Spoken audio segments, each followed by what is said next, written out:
Welcome to the FretJob live talk show, where we dig into the bones of the guitar world, and our discussions touch on pretty much anything with strings. The FretJob is broadcasted live from Frizzell Guitar at 228 Jane Trail, Danville, Kentucky, Kentucky's premier guitar store, full-service luthier shop, and the home of Frizzell custom-built guitars, handmade by master luthier Brandon Edwards. Now moving on, it's time I introduce you to my co-host, friend, and owner and master luthier at Frizzell Guitars, Brandon Edwards. Hey, thank you. Let me introduce you here to one of the greatest guitar players and musicians I know. He is a connoisseur of everything real estate. He is one of the most notable guys to ever know about acoustic guitars, and I'm proud to call him a friend and co-host the show with you. Here is Jonathan McWhorter. Thank you, Brandon. All right, let's get the show on the road. Our first segment for the day is going to be our product spotlight segment. And for that, I'll hand it right back over to my co-host, Brandon.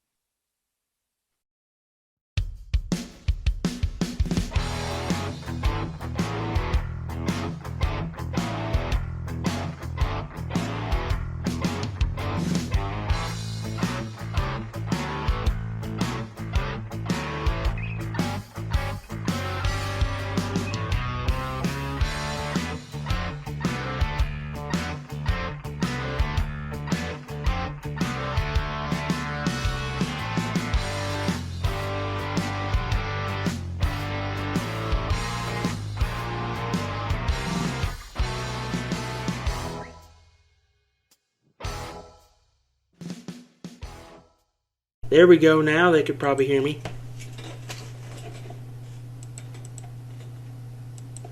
Yeah, so I just talked there and nobody could hear me. So yeah, and I just played a whole song solo on harmonica with no music. Hey, that's okay. So we're still learning as we go. We're still learning as we go. So we talked about pig hog cables. If you didn't hear what Jonathan said. And then we talked about Digitech. I showed the tone driver pedal. It was a cool pedal. So by the way, we just switched our audio up, guys. So we've been trying to better it. And sometimes technology doesn't work in the favor of how we want it to. But it's okay.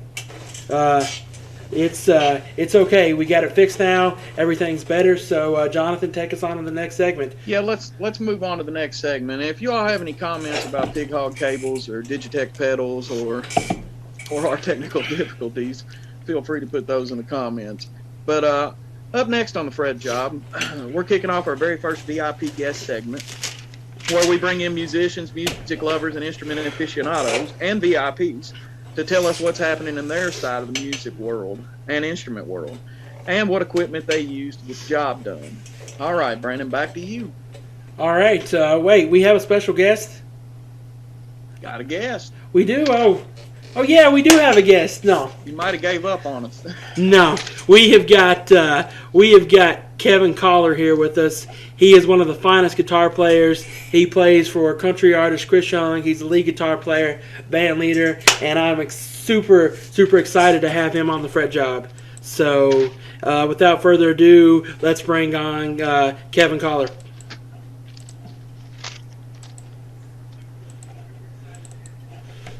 All right. What is up, Kevin? Hey, how's it going? It's going great. Let me switch up here. So awesome. So we are all on the screen here. So yeah. So Kevin was just telling us, for those that couldn't hear Kevin's audio, that he's from Virginia and whatnot, and he's going to start telling us where he's from, and he's going to tell us what got him started playing. So go ahead.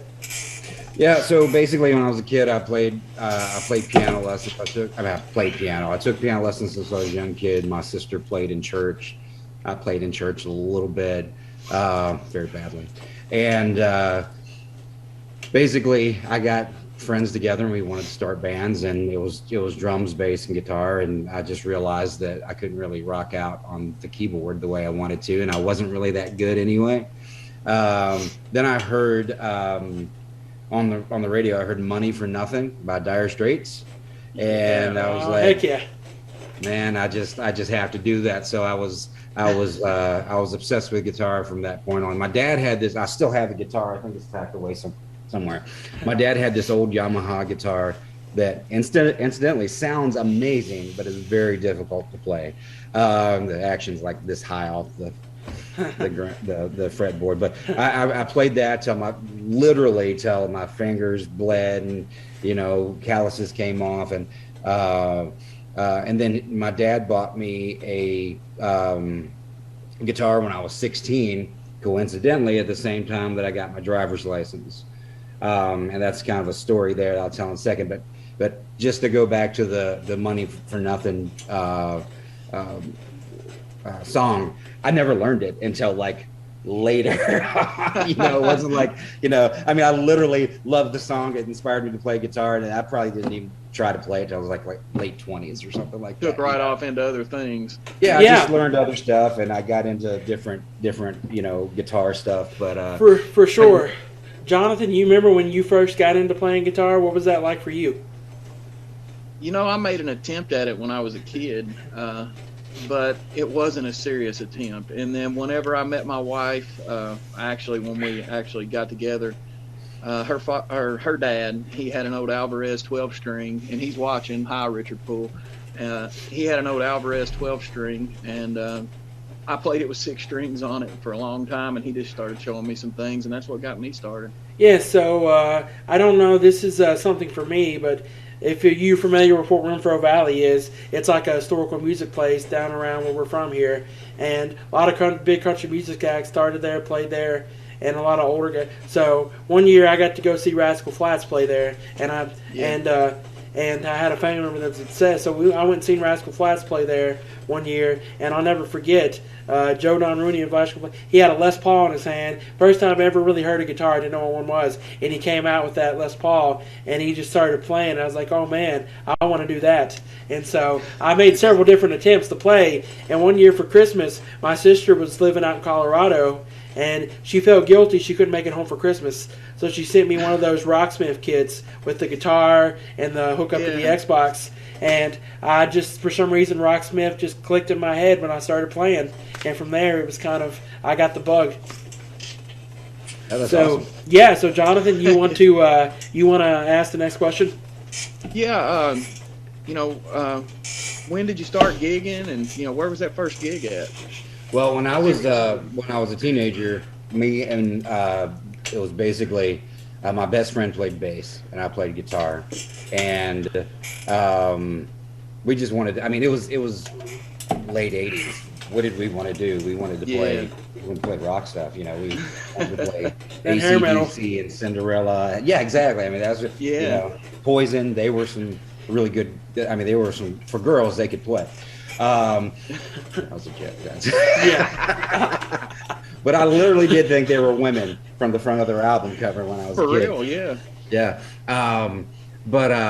So we played a lot with my best friend, and we got bands together, and we were teenagers. We just made noise in the garage, and then his dad, his name was Gene Collier, had a family band that my best friend played in, and it was all family except the drummer and another guitar player.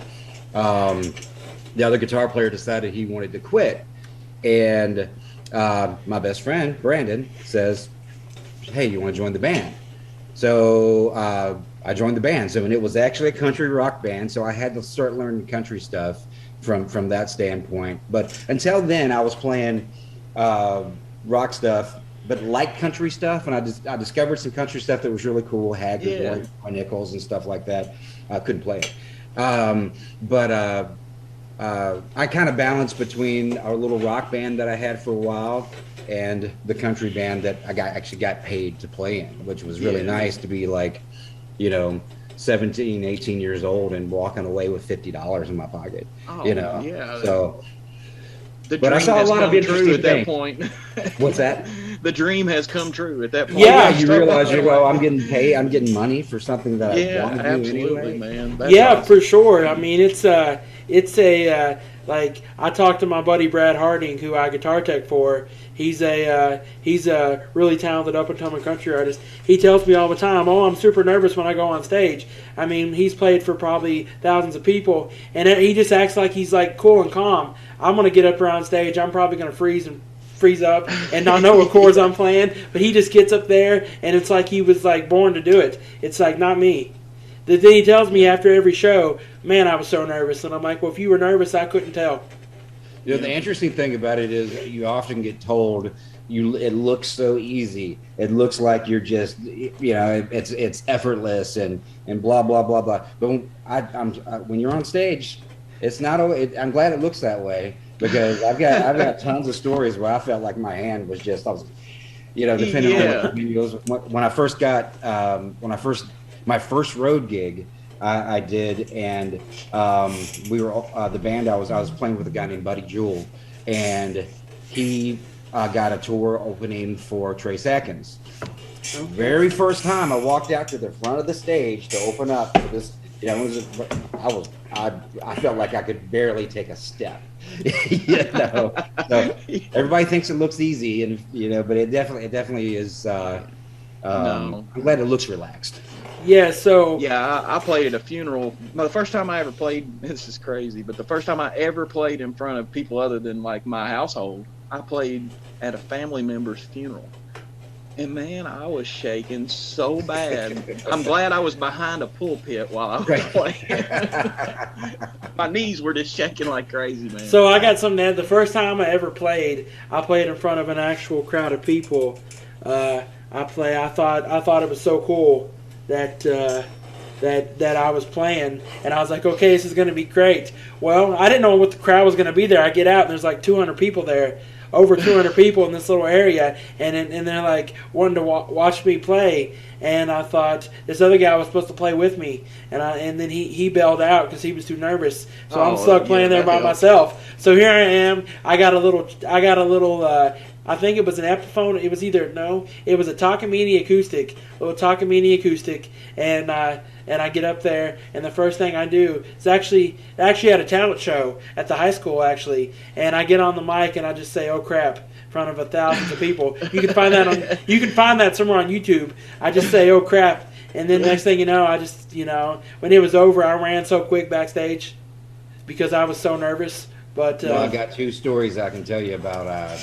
One's a talent show and one's related. Go ahead, tell us. Yeah, go for it. Try to make them short. So as I mentioned, my best friend's a bass player. Still plays in Virginia. Great guy, great bass player. We got a band together and we played. I'm trying to remember. We played "Seek and Destroy" by Metallica into "Dirty Deeds Done Dirt Cheap" by AC/DC for our high school talent show. So I couldn't play any of the Metallica stuff. I mean, I could play the licks, but I couldn't do the solos. But I could fake my way through the solos for "Dirty Deeds Done Dirt Cheap." So we start out. I believe we started out with "Seek and Destroy," and then we went into "Dirty Deeds Done Dirt Cheap." And I'm in, it's embarrassing on stage. You're in front of your whole school, right? Who's going to judge you more? So it gets to the guitar solo, and I'm like, okay, I'm going to walk up to the front of the stage. I'm going to do it. What was it in my mind is, I won't say the words I was thinking, but I was like, I'm going to go do it. So I walk up to the front of the stage and I start playing, and they go crazy. They're going wild, right? And I'm like, this is awesome. This is cool. They're going nuts. I'm looking up and they're all yeah. And so I start to get into it, and then I look over to my best friend Brandon, and I'm like, yeah, this is and he's got his bass behind his head going, don't. So it wasn't for me. It was for. I love it, man. It was for. I got something that you'll appreciate to add to that. So I have a buddy of mine. We'll give his name out. He's probably watching. So his first gig, he played at a 4th of July party. Well, he thought it'd be a good idea to put sparklers on the end of his headstock. So he lights it and he starts playing. And next thing you know, he looks over and his headstock's on fire. So they had to put crowd pleaser. So they had to stop the show and music and put the headstock out because it was on fire. Yeah, but I bet they got some cheers though, man. So the second time when I was balancing between the country band and the rock band, the rock band. This was actually different about rock band. My best friend was in, but we played blues and we played classic rock, and then we played like 80s stuff like the Cult and stuff like that. And we played some pretty rough. And I was 19, something like that. They had to basically ask to get me in. We played this club, I think, called the Outback or whatever. So I was the second guitar player, and I mostly did rhythm, but they'd let me play lead every once in a while. The other guy was really good. I can't remember his name. Larry Powell was a drummer. Not that it matters, but just shows my memory still works a little bit. But so the one song we were playing tonight was a blues song. Hey, go on up to the front of the stage and start playing. So I walk up, same deal. I start playing. It's exciting. Everybody's going nuts. I'm like, man, I hear the crowd going crazy. And this was like a biker bar. So I'm like, this is definitely what I want to do for the rest of my life. This is phenomenal. I'm looking down. I got my eyes closed. I'm feeling it. And I'm like, I'm going to look up and see the crowd. They're just loving what I'm doing. So I look up, and there's two guys right in front of the stage. Fighting. They're screaming over the fight, not me. Oh, man. Heartbreaker, man. So it's almost like, well, maybe I should have gone a different direction. All right. Jonathan, I think you got the next question, don't you? I know you probably play electric a high percentage of the time, but I'm sure you play acoustic too. And what's your go-to acoustic? I've got a Martin D. I don't know what it is. D. I wish I had a cheer button so I could cheer for you when you said that. I'm a Martin guy too, man. And I'm a Gibson acoustic guy, and he's a Martin acoustic guy. Well, I like J45s a lot. Some motor. I mean, my fiance Courtney has a really nice jumbo. I guess it's a J200 maybe. Yeah. Yes. But King of the flat tops. That makes me drool. I've had this Martin since I was since like '91, and that's my go-to acoustic if I record something. But I set it up a little differently because I do a lot of fingerstyle stuff. So I'm not much of a bluegrasser. I'm just not good at it. I love it, and I can fake my way through it. If you don't know what you're doing, I look great. But if you're a hardcore bluegrasser or whatever, and great player, you're gonna be like And I get guys. I play with a thumb pick, so it's hard to get that. Wow. Yeah. But I do a lot of fingerstyle guitar stuff, Jerry Reed and Chet Atkins, so a lot of that stuff. Yeah. Well, that's the good stuff there, man. I get fellas that come in the shop to play bluegrass music. They'll pick up an acoustic and set down 2 or 3 of them, and they're just going to town on bluegrass music. And I mean, I can't even keep up with some of them, how quick they're going. Yeah, they want the high action. It's like everybody is a masterful bluegrass musician. Yeah, and it's kind of a big deal here. Yeah, that's about basketball and bluegrass. All we got going for us. No, yeah. So what is so? Did you ever what was your first acoustic guitar? If you know that. Oh, it was the one my dad had. That was just. It was a Martin. Yeah. No, that was a Yamaha.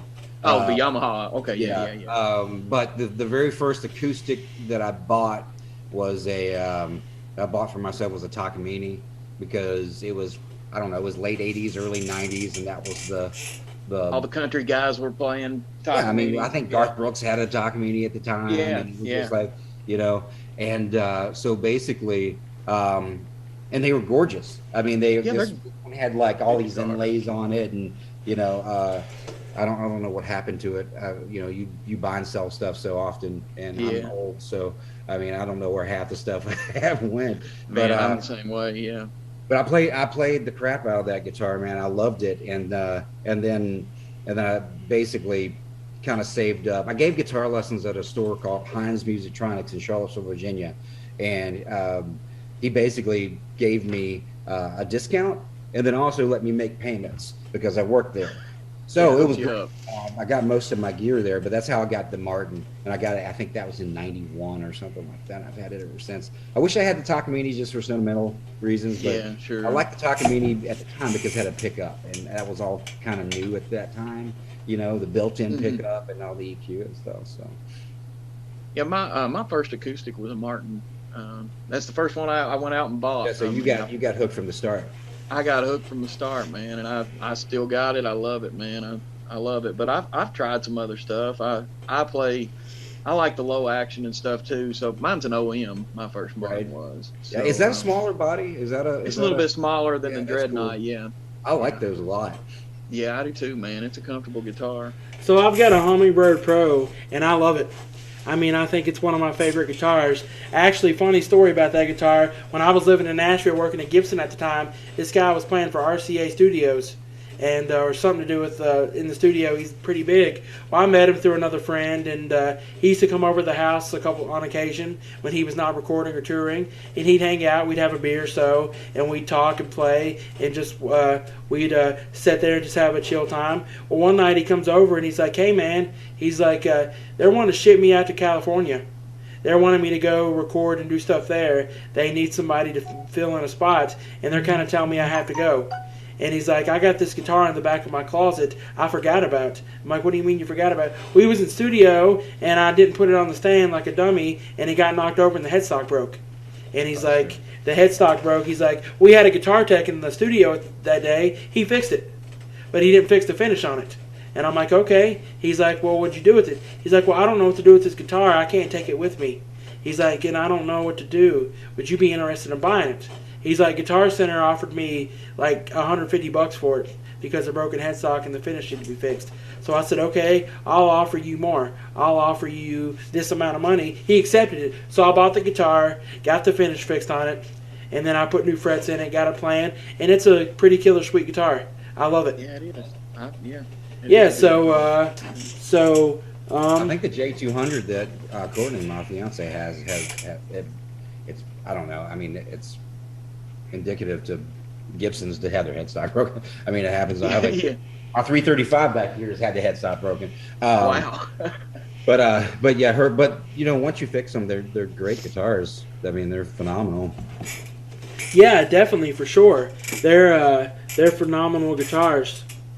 I think I would probably like playing it more often because it's got a little shorter.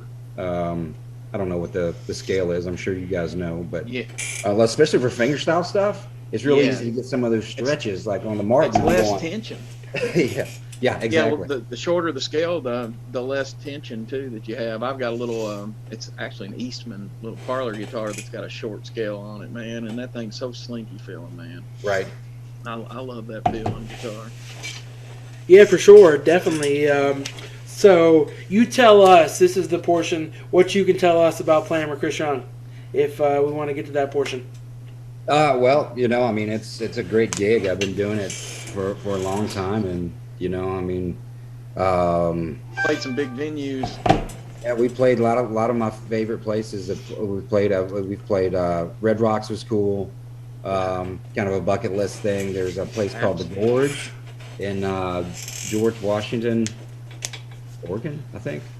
Well, it's kind of weird name, but it's they have a festival every year, and we played there. It's phenomenal. It's just gorgeous. It's like it's on this mountainside, basically. Not really mountainside, I guess, but then out back it's like this huge valley and a big lake, and you see boats going by. It's just, you know, you get to see a lot. That I guess that's one thing that I mean, other than just the fact that it's great having a gig and it's great to work for such a great organization. I get to see a lot of the world, and there's things places I've got to go and see that I would have not got to do if I sold used cars, you know, or something like that. Just, absolutely. Yeah, so the difference though a lot. Sorry, I didn't mean to interrupt you. No, you're good. Go ahead. The difference is though, a lot of people think that you get a lot of time to go, you know, to do a lot of stuff, but you really don't, because you do have sound check and you have stuff to do, so you can only see things that are relatively close to the venue that you're playing. Yeah, I've heard that. Yeah, but you still get to see a lot of stuff, and it's great. You see a lot of county fairs too early on. Yeah, I bet. I remember playing my first rodeo. It was interesting because I'd never seen a rodeo before. I was like, people actually do this, okay, you know. Yeah. And I bet the first time you ever heard yourself on the radio was, you know, I bet that was a good moment for you there. Yeah, well, I don't play on the records. I just do the touring stuff. But okay. But the TV is like that, you know. I get to, you know, it's interesting. Like when my oldest kid, I played TV first time. I think she was a year and a half or 2 years old, and she thought I was stuck in the TV. She didn't understand. You know? So I wasn't there, but apparently she ran up and she was freaking out at the TV, crying and saying, "Daddy's stuck in the TV." She never had seen me on TV. I'd never been on TV. But that's always fun, you know, hearing yourself that way. Getting to meet all these other artists too. I mean, I'm sure. I get to meet some. And everybody's super cool. I mean, I've not really had a bad experience with an artist or bad. Yeah, for sure. That's pretty much amazing to me that it's been so great.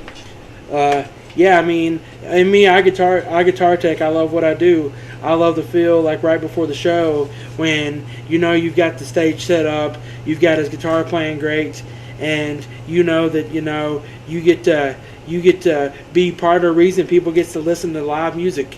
And it's like you had a small part, even though I'm behind the scenes, you know. And this is another thing I'll mention about that as well. I have people that thank me. Like I'll be in a show, people come up to me. Like we play a venue called Austin City Saloon, which is pretty famous. And I'll get people that come up to me like during the show or in between set lists, and they'll be like, "Hey, thank you. We know what you do behind the scenes. Don't ever get noticed, but thank you for doing it. Because without you, we may not have the music we have." And you know, it does make you feel good. I do think that the country music fan though notices everything. You know, I mean, I really do think that because they're such avid fans that they show up early. I mean, whether you're a guitar tech or if you have a social media presence, they'll find you, they'll follow you. They appreciate all the stuff that's done. I mean, it's like from tour manager to guitar tech to lighting tech. I mean, country music fans look and notice everything. Yeah, they're very involved with the people that they're fans of. They follow them tight, man. It's a tight knit family. Seems like. I mean, just going down there to visit, just visiting Nashville for me. I can see it down there just among people that are gigging around town down there. Right. Yeah, it's a great great experience because they are really into what you're doing, and for me it's great because I play with. I mean, Chris is, in my opinion, the best country vocalist there is right now. You know, he's awesome. I mean, he's one of my favorite people. Like I love listening to Chris. Like he's the reason I got into music was at a young age listening to him. So I mean, it's great because you don't have to sit there and go, okay. I mean, we've all done gigs. I mean, at least if you played as. Yeah, there we go. So we're back at it. So for some reason, Zoom said they were having like their technical difficulties, and they apologize for any inconvenience. Thanks, Zoom. Yeah. I figure they were tired of hearing me mouth off. They're probably tired of us. But anyway, we're back. Well, that was a pretty easy fix, though. So. Yeah, pretty easy fix. Yes. We're getting better at this, man. Yeah. So, I mean, we hope. Thanks to everybody that has bared with us. And so Jeff Michael asked a question here before we move on. How do you guys go about learning a new set list? Does someone build practice tracks, or do you guys get together enough to sync up on everything? Oh, a lot of times we just learn it on the fly, on the road. Yeah, and I'll say this too, like when I play with Brad and the guys, sometimes they just like on the fly, they've never heard a new song that Brad wrote, or they haven't know this song, so they just sit there and like within 10 minutes we'll keys it in, and then they go out there and they basically, it's like they played it before, and it's so cool. I'm not at that level. 90% of the time we listen to it individually and then play it at sound check and then play it that night, you know. And when you do it every day, man, it becomes second nature, I'm sure. Yeah, for sure. And I have a great group of guys I work with. The band is phenomenal, and there's, I mean, a lot of times I consider myself the weakest link in the band, you know, because I mean I'm the band leader, but all these guys are great. I don't don't really lead anybody. They do their thing correctly, and it's makes everything go a lot smoother at showtime, I'm sure. Yeah. So another cool thing is seeing ever just being involved in it. So can you show us some of your guitars? I can show you the ones that I have out. Yeah, the ones you have out would be fine. Whatever. Yeah. Go from the workhorse to the cool stuff, or the cool stuff. Let's go to the workhorse. Okay, workhorse, which is also very cool. Okay, but as you can see, I'm in my shorts. Nah, it's no problem. That's my office outfit here, home office.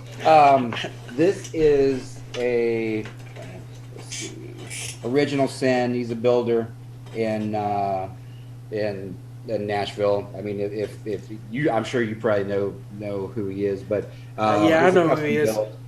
This is a I think the very first one he did of this finish, and I really like it a lot because it's starting to grow. I've had this maybe 6 years, 7 years maybe. It's hard to remember, probably longer than I can think of. That green's cool, man. Yeah, it's super cool, and like every year, I mean, it looks like it's got a lot of wear on it, and a lot of his guitars are, I guess the term's relict, Yeah, sure. But both I have two Sins, and both of them weren't. The other ones definitely was lightly relict, and this one's a little more relict, but not as much. But most of this stuff I put on it just from wear throughout the years. This was a sticker that ended natural relic. Yeah, exactly. And but it's a great. You can tell nice guitars by for sure. I mean, you don't have to plug them in; they sound. Yeah. And they sound great acoustically. So that's the funny thing is, when I was a kid, you go into a guitar, you got to plug it in. I mean, go to the guitar store, you got to plug it in and see what it sounds like. Yeah. You can literally tell if it's a nice guitar, if it's going to sound good by not plugging it in. Yeah. So, but I have two of these. This is the one I've used on the road probably the last couple years. I flip between them because they're both great. This is probably the more modern telly. It's three position switch. I wish I'm blanking on the pickups. He uses the same pickups all the time. They're great pickups. But this is three position switch. The other telly has a 5-position switch, which is a coil cut, I think. Yeah, so it's sure. like a vintage sound, and then you hit it, and it's more of a modern sound. And then it's combinations of the two. So it's 5 switches. I mean, 5 positions, and it's pretty cool. Yeah, it sounds like it. So they both serve their purpose. Yeah, and I feel bad. I'm blanking on the pickups. There's a builder named Dan Blom that's in Nashville that my fiance Courtney got him to custom build a guitar for her dad. Her dad's a phenomenal singer and great player too. Yeah, I watched some of your all's videos. Yeah, he's amazing. It's just and he has that guitar now, and so Dan used these pickups in that telly, and it sounds phenomenal. But so these, if I ever get pickups, I feel bad I can't remember what they're called. But they're in both tellies, so this is pretty cool. I like this a lot. So it's a workhorse. Yeah, that's cool. Now I brought this in off the road. A lot of my stuff is still in a truck or packed somewhere, and then they load it up in vaults and stuff. So I just brought this home because I wanted it home, but I will take it back out for the gig. Most likely, I think we play the Opry soon. I'll play this on the Opry probably. The next thing that I like at home a lot to record with is this is a 65 335. That if you look, I mean, you have a lot of really nice aging on that, man. That's gorgeous, man. I would rather have a guitar that looks like this than a 65 that was like in pristine condition. Yeah. They feel like it sort of, tells stories, but this neck was broken actually twice. Once before I got it, and then I was recording one day. Not in tune. I was recording one day, and it had started to get dark at my home studio, and I put the guitar down on the stand and started listening back, doing whatever, and it just went. And then it was the last take, and I texted the guy and I said, I hope you like this last take because the guitar's broken now. So I can't. But Dan fixed the neck for me, and he did a really good job. I mean, it's pretty much original here. You can see that it's a little thicker up here, and you being a luthier, obviously, you can see it's reinforced pretty well. Yeah, so. For sure. But it's I like this a lot. Courtney got this for Christmas one year, and which was an amazing gift. That means she's paid Christmas gifts for life, you know. Yeah, the best gift I think I've ever received from a girlfriend was a piece of bubble gum. Yeah. Now this is the prize here. This is my this is a 55 Telly that I've had for a long time, and it's not.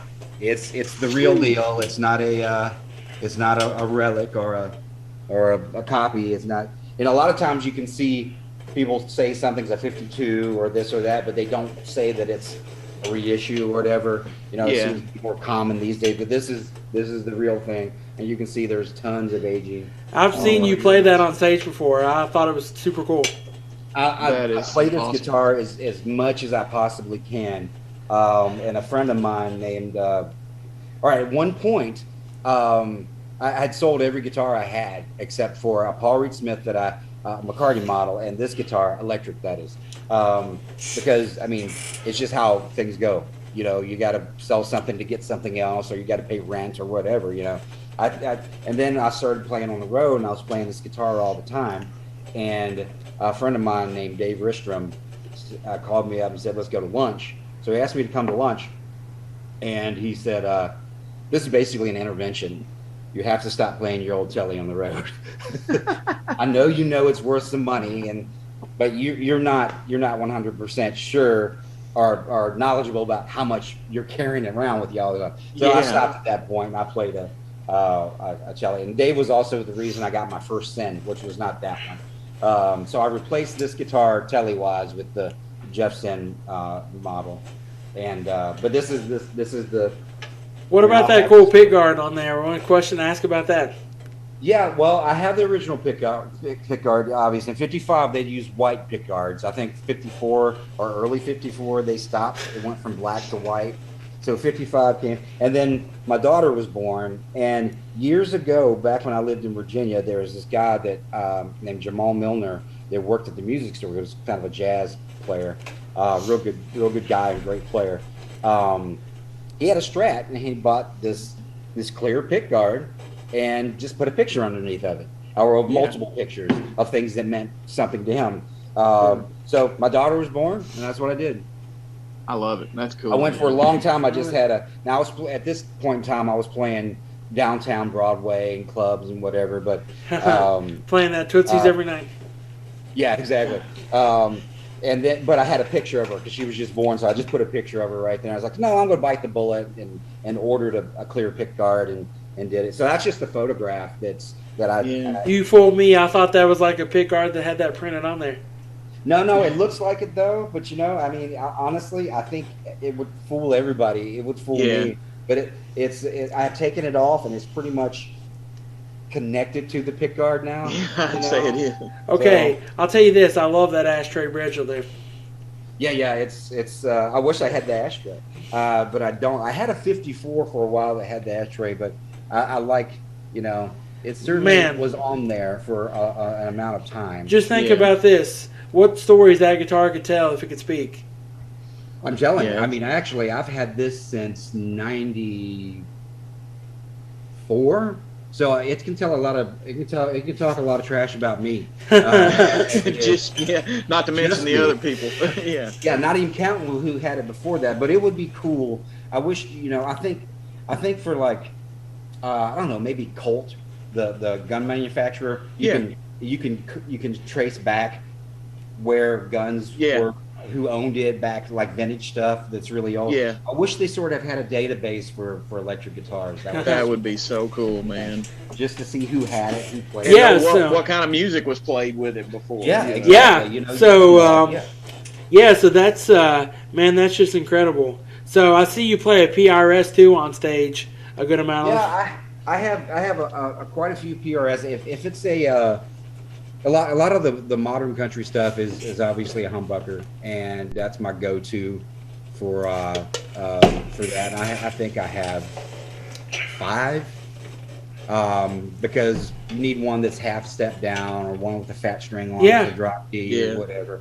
And but they're great. The McCarty models are my favorite. They're really nice. So I'll tell you this is really cool. So we're talking about musicians and people. So it was probably about 5 years ago. My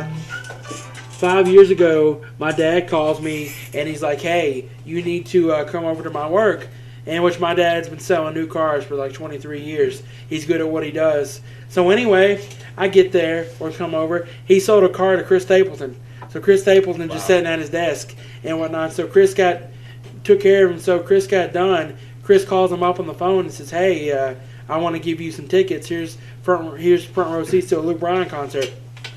So they get there to the show. Dad and his boss get there to the show, and it's really cool. And they don't have no resurrection of the tickets. So Dad calls Chris or whatever, and says, "Hey man, not work." So phone calls are made. Next thing you know, here comes Luke Bryan's manager, brings him around back, takes him and puts him like side front row.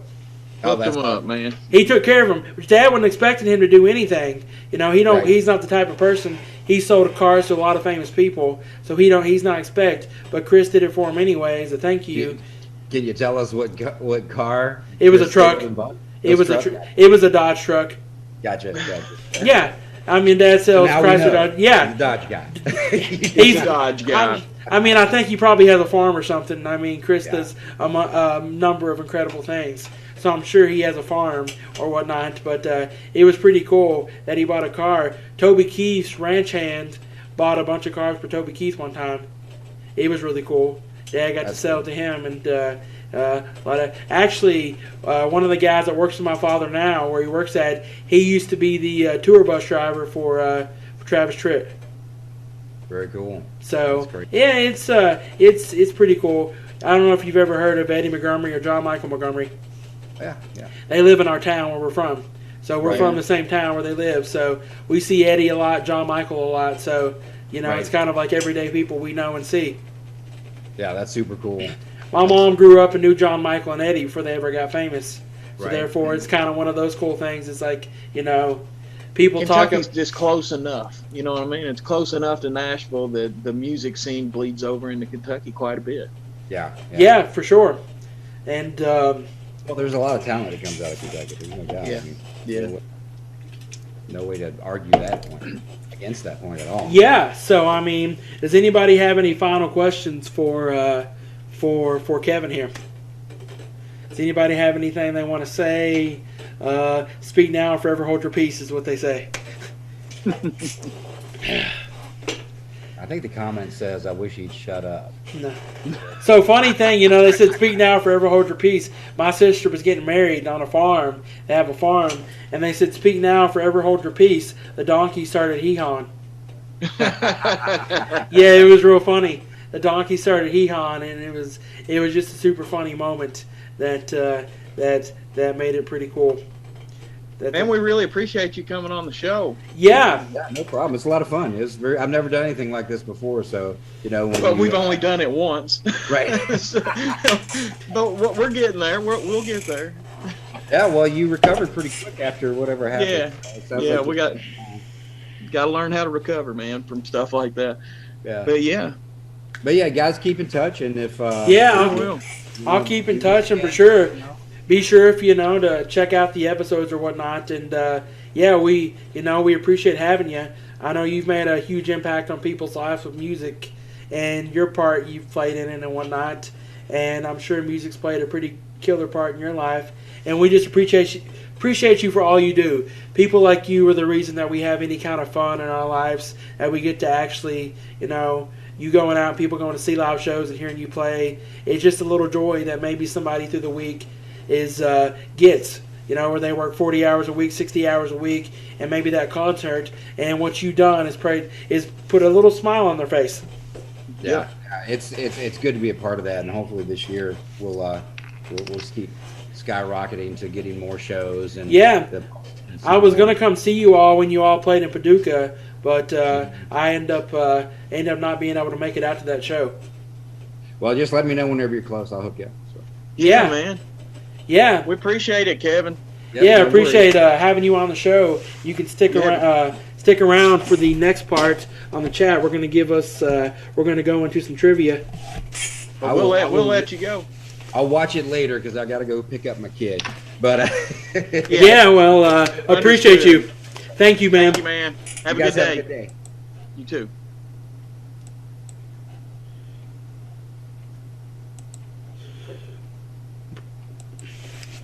Awesome. So we recovered from everything in the world thrown at us, Jonathan.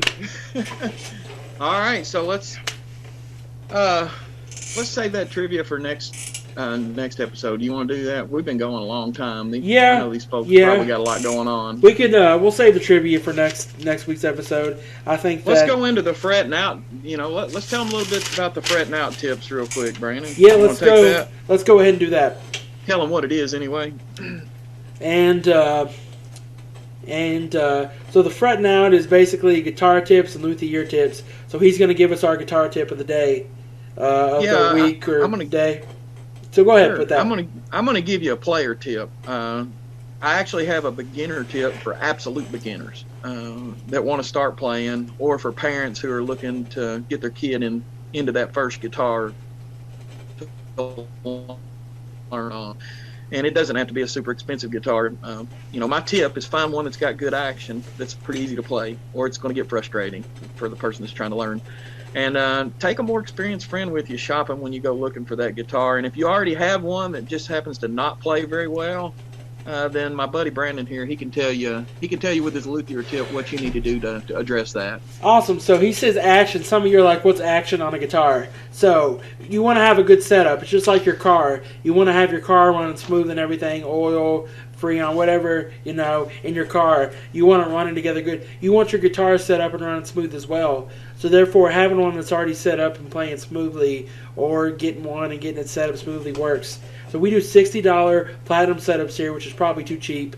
But you bring it in, we adjust the guitar, we make sure it's in good playing condition and everything, and we get it to where it's comfortable and where it's easy to play. And that just goes through the professional service. So, come on out to 228 Jane Trail. We have a lot of stuff in stock. And come see what the world of Frizzell Guitars holds for you, repair and whatnot. And we appreciate you supporting us through this difficult episode, but a great episode. And so go ahead. Just so thankful that we got Kevin Collier on here. I really appreciate his time. Yes. And we thank you all for watching the show. One last comment I see here. Jeff Michael said, thank you for answering the question. Very interesting. And we appreciate the questions, Jeff, and anybody else that questioned or commented, or anybody that just watched or let us know that we needed to adjust something. We really appreciate it, guys. And like he said, come out to Frizzell Guitars, check out the shop, 228 Jane Trail. If you have any real estate needs, call me. I'm at Lincoln Realty and Auction Company in Stamford, Kentucky. You can call me at 606-669-8225. You all have a great day, and we'll see you at the next episode. Yes, all right. See ya.